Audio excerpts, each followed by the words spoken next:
There was a short pause, and Osrith thought that Domhnall wasn't going to do anything. She looked over her shoulder, about to ask him again, prepared to be nicer this time, but realized he was standing just behind her. Domhnall pulled the dress up her body and helped her to put her arms into the sleeves, his hands smoothing down her sides. Osrith turned, from the neck down, a neat and presentable Gaelish warrior, albeit masquerading in a dress, her hair wild about her. It looked as if Domhnall was about to say something about her hair. He was looking at her head with a smile playing at the corners of his lips. It took Elasay to come in with Edra behind, demanding to know what Domhnall was doing there, scolding him as if he were a child. "You like it then?" Osrith said, running her hands through her hair. "It is not for me to say to the Lady of Berwick," he told her, and grinned to Osrith. "At least I'm not teaching you to ride a horse this time, like at Glenorchy." "You remembered," Osrith exclaimed. "Be good to get your mane combed," he replied. "Constantine is for a big show of Alba. It would be good if you can play your part, to show that king from the south the hospitality of the Gaels and the Picts." "All right," said Osrith. "So, do you like it?" She nodded down to Edra's dress. "It is a fine thing," Domhnall told her. "But warrior's clothing would equally suit you." He glanced to the door, then out of the window, following something with his eyes. He then turned and gave Osrith a quick embrace. "Go off with yer, a married woman in here, with yer," Elasay declared at once, and she shooed him away with her hands. Domhnall held up his hands in mock defeat as Elasay laid the liquid, goat's cheese macerated into boiled water, prepared, no doubt, by Glymery. He watched as Elasay held pads of linen into it, and placed it on Osrith's eyes. "I wasn't here. Constantine is coming to speak to you." He slipped through the tower room door, and closed it behind him. Edra opened it quickly, glancing down the steps, then turned the key in the lock. "Get dressed," she told her mother. "And then you can dance, like a Gaelish warrior, and then you can be home to your lands." "Come on." Elasay brought a copper, "and I'll do your hair." 88,888,888. Constantine did not come up immediately. A good hour had passed while Edra had preened Osrith to satisfaction. She herself seemed to be happy in her own dress of a dark red silk, but the young woman's happiness was the finishing touch that was needed for herself. Still in the flush of new marriedness, she did not get to see Anlaf as much as she wanted to, and busied herself with the two orphan children. It was not a very well-kept secret who their parents were, and Osrith supposed that if Uhtred knew, as well he might, he would be happy that they were being cared for by people who were close to their Danish kin. And Constantine came, not to say much, except to ask her some questions about her coming to Dunnottar, in Domhnall's company, which he knew already. "I would have you walk beside me to the hall," Constantine told Osrith, "so that you do not fall from your dimmed eyesight. And I would have you dance the first with the Gaels and the Picts. You remember the steps." He didn't wait for Osrith to nod, but pressed on. "Your son knows the music. He will be piping, and Dubcan the lyre." "Oren Nagleen." Songs of the Glen, Osrith thought, as he led her down the steps, and waited to hold her arm as they crossed the courtyard. Edra's face grew brighter still when Anlaf took hers, and behind them, all of the Mormers, Gaels and Picts and the Strathclydians who had fought the day for Constantine filed behind them. Already in the hall was the king of the Gaelish Islands, Giblegan, beside his ally Guthrith, Lacerin and Odrin beside their sister Caerlein, as was Aethelstan and as many lords he had chosen to bring. The rest of his men were being fed outside and would join in the dancing in their own way, and Osrith's heart lurched to see the Englaland livery, knowing that amongst them,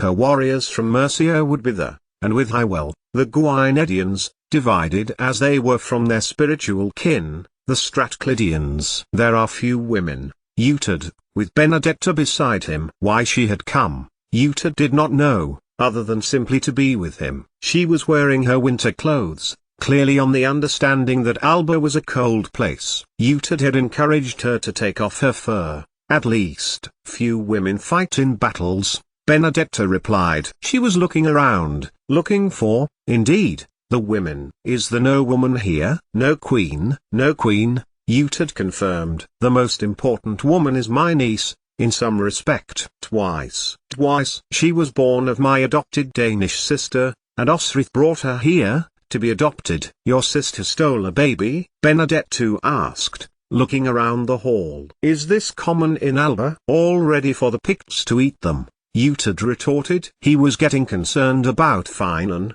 By now he would have put in at least 2 comments about the Gales, and surely would have defended Osrith on the charge of abduction. Thyra died in a fire. Osrith went into the burning building that she was trapped in and tried to save her, Utad told her, not believing that he of all people was defending his own sister. Finan, on the other hand, was scanning the room, looking uneasy. She is brave, your sister, Benedetto said. She saved the child before Thyra died, and brought her here. He watched Benedetto look around the place. Why here? She grew up here, Utad told her. In the fortress, with its king, and its prince, who is now King Constantine. She fled Bibbenberg. So she is the queen, then, Benedetto said. Your sister is the queen? The child is, all grown now, as good as Utad said, as he saw Finan look back to Utad, though not at him, merely a glance, his thoughts somewhere else. Edra. She lives here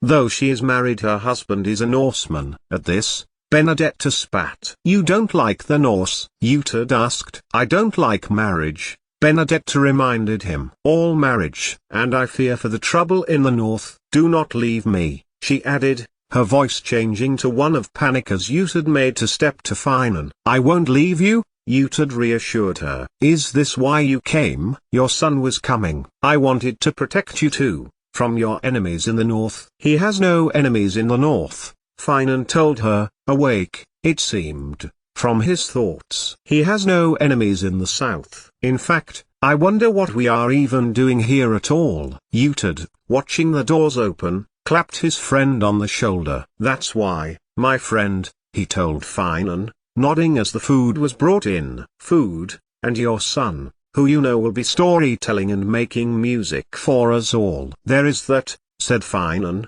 then turned to Utad. I was married here, in the chapel. And 16 years is too long. Too long for many people, Utad told his friend. Look, pay no attention to what I said earlier. I am sure it is nothing. I am sure it is something, Finan told his lord, and best friend, and not just Osrith, but bigger than that. Are you sure? Berg said Brehon-Law. Too late to lie, Utad nodded. But he does not speak good Gaelish, he mollified. It is probably nothing, broke off, in through open doors. She looks like a queen, Benedetto said and added when Utad shook his head. She is with the king. No, it was true. Osrith, her hair styled, by Edra no doubt, had the arm of the king of Alba. He led her down the center of the hall, before giving her arm to Domhnall, and standing before his throne. That bastard Uineel, Utad said, in support of his friend. He always seems to be around your wife. She is playing her part,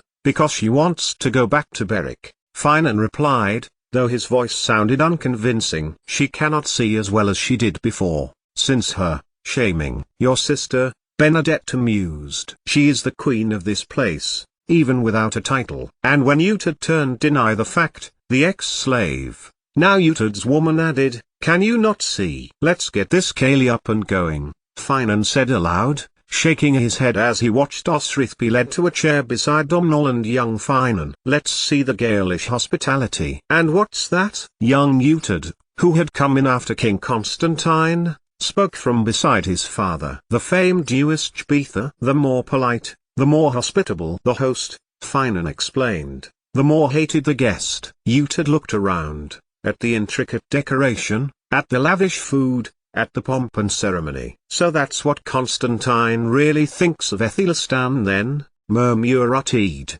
as the king of Alba invited all to sit, and eat, but not before he had offered a prayer, in English and repeated in Gaelish, Pictish, Cymric and Norse, that some men have food, but could not eat it, and that others are desperate to eat and have none. But before us is food, the bounties of Alba and beyond, so all at the king's table should thank God for his goodness. He was regal. There really was no other word for Constantine as he won the hall. All eyes were on him, and not just his own warriors and allies, the England army, West Saxons and Mercians, Hywel and both the South and the North Cymric. Amongst them, Aethelstan stood, proud of the group, but still subservient in position to Constantine. And was it not really thus, Osrith thought, that Constantine's word was just that to Aethelstan, rather than the king of the Angles and Saxons assuming the higher status position? Her thoughts drifted back to Elenvanin,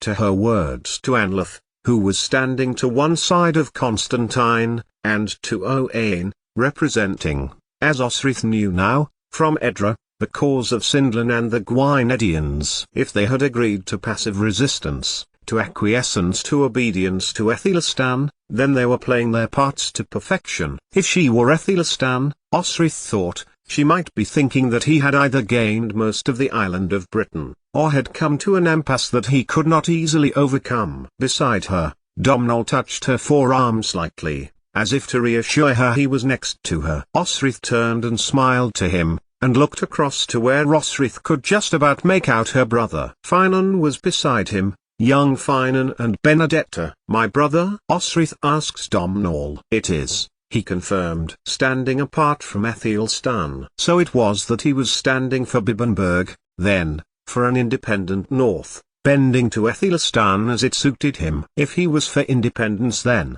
Osrith could do no worse than broach the idea of a united Bernicia, one land, of old, with the Saxons and Angles to the south, with the Picts and Gaels to the north, allies, but ruled by neither. It was a plan, a good plan. Young Finan might inherit her position at Berwick and young Uhtred at Bibbenberg, cousins and allies, a better arrangement than Ethelfrith and Edwin of old. But only if her brother meant peace between them, a lasting peace. The hope was in her mind as Constantine called for the opening dance. It was to be the Gaelish Pictish traditional dancing, one that required the participants to stand beside one another as a drummer banged out the beat. A piper, in this case a Strathclydian by the name of Artran, who young Finan knew well, struck up the melody, and another pipe, filled by a sack, inflated by another pipe, added the depth of the tune. The music began, and filled the hall, much as she remembered it filling Glenorchy. The dancers,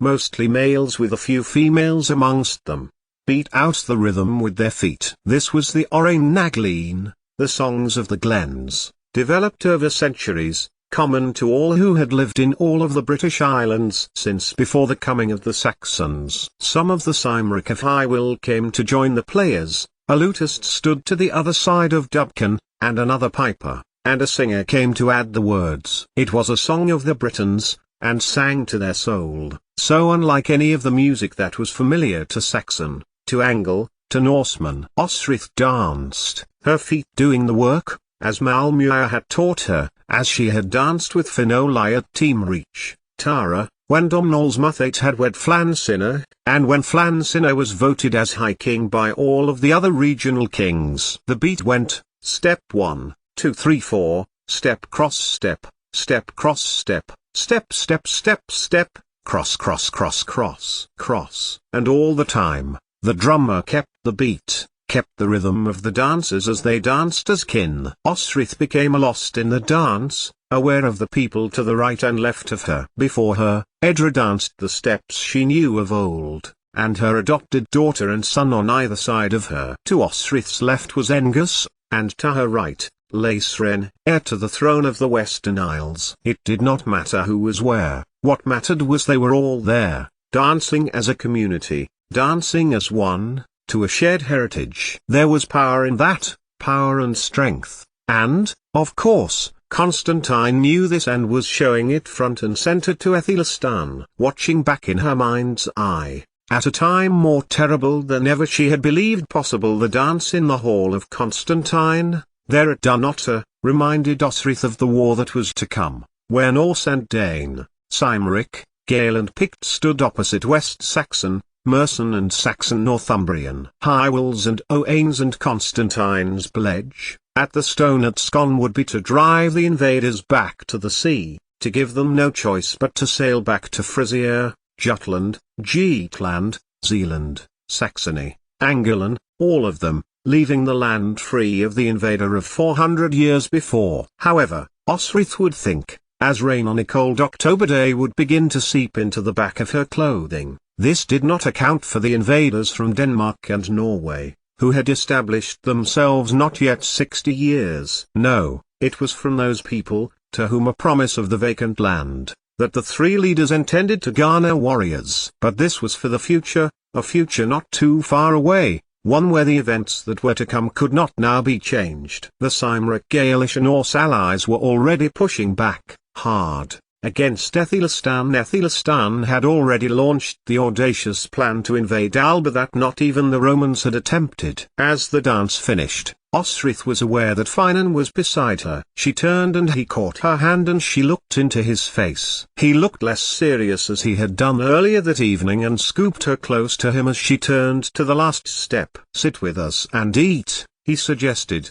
and Osrith could think of no reason not to, and she linked her arm with Finan's as he led her to where he and Uhtred had been invited to feast. Constantine was already calling for the food to be brought and, after this, and many toasts and speeches, she would be able to go, to leave Dunnottar and get to Berwick. There was no reason, now that she could think of, to stay, and she needed to know what was happening. From Coltigar, from Mund, who would have kept the estates after the England army had passed through it. Meat of various descriptions, cheese, bread and fruit of many varieties, filled the table and the guests bad to eat. And it was clear to Osrith that Constantine must have been prepared for Aethelstan, for even at the time when King Constantine's father had filled the hall, there were more people than even she remembered, and the tables were set out of the hall doors and into the wide passageway beyond. "Here, brother," Osrith said,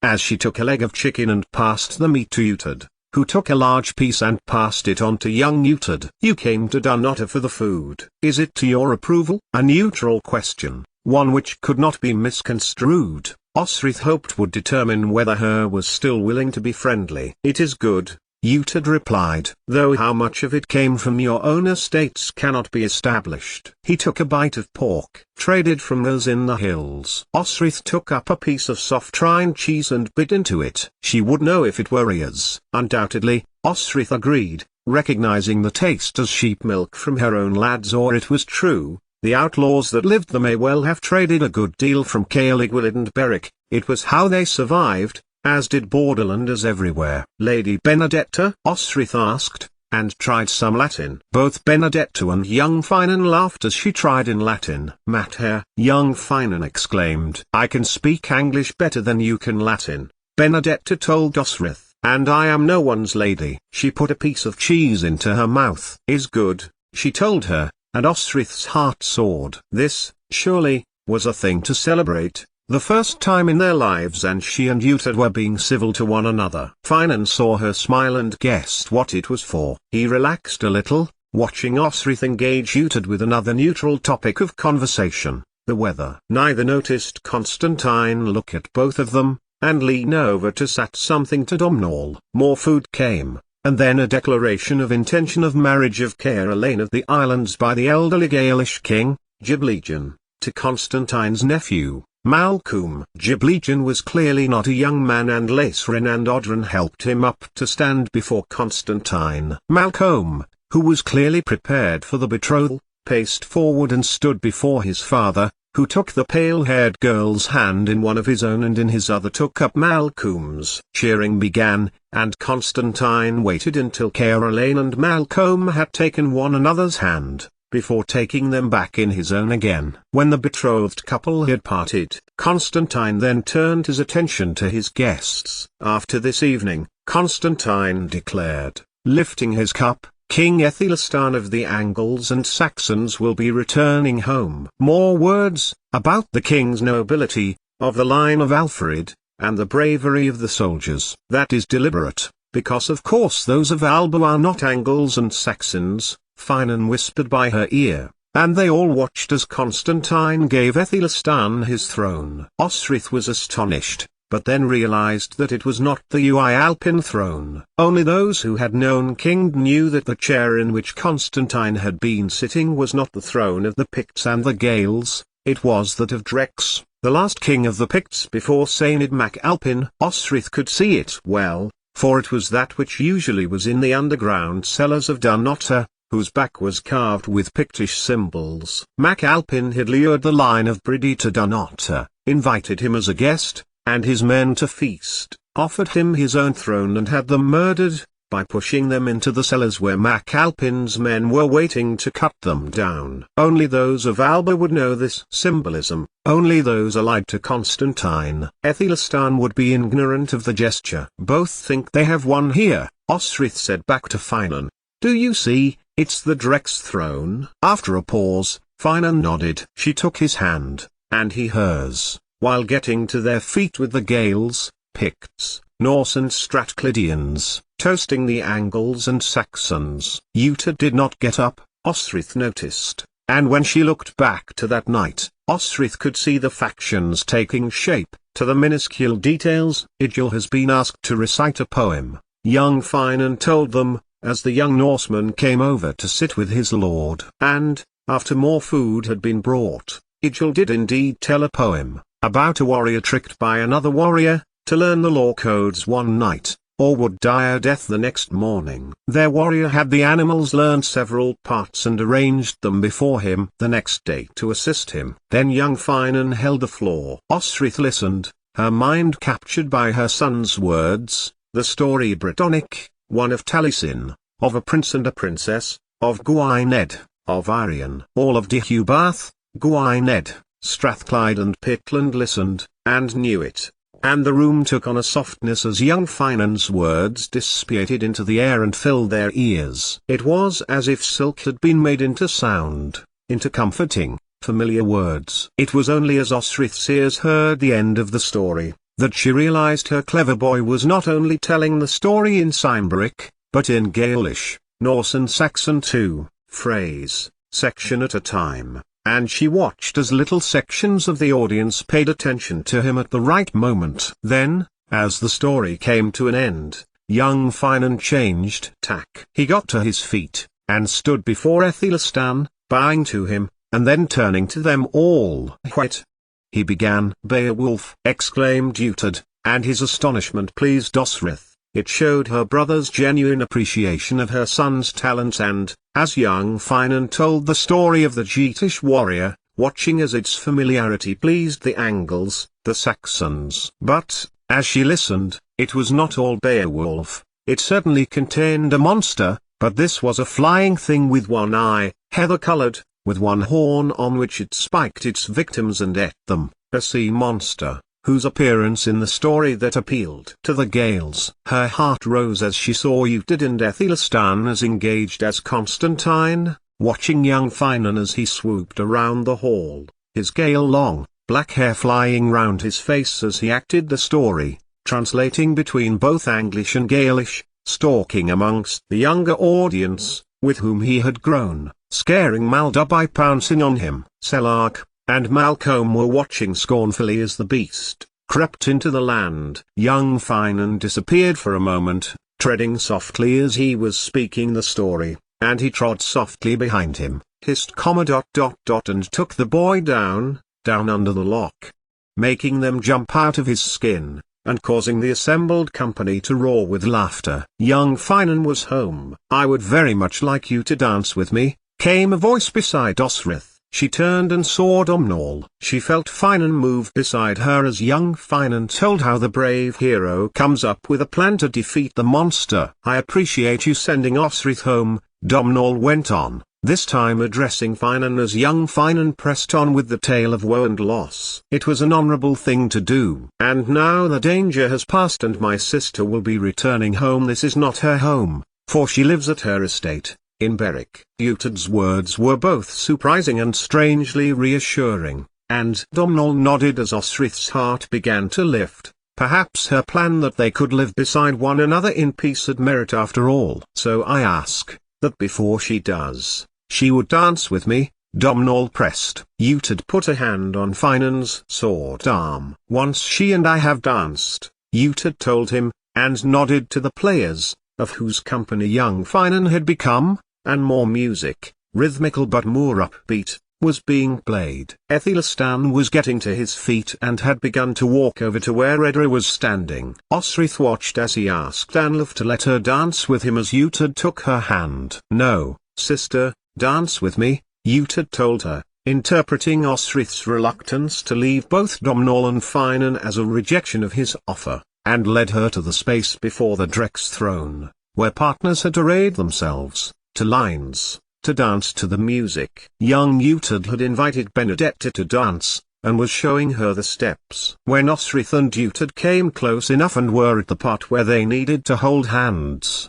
he asked, "You are going back to Beric?" "I am," Osrith told him, "and not staying for any ceremony." Osrith frowned as they stepped away from one another, replacing one another with the person next to them. "Ceremony?" Osrith asked. "You and, well, someone." "Me and someone?" "Utad, I do not know what you mean." "Constantine's plan," Utad said. "You think there's a plan?" Osrith asked, when they were next close to one another. "If there is a plan, I know nothing about it." "Then you are not staying for the wedding?" "Utad," she managed, on the next phrase, "I do not know at all what you mean." "After this, I am going back to Beric, to see to my people, to reverse the process that my husband and my best friend put in place to get me here." "Yet," Utad persisted, "this is your home." "Your husband, your best friend said so." "No, they," Osrith began, noticing that both Domnall and Finan were leaving the hall,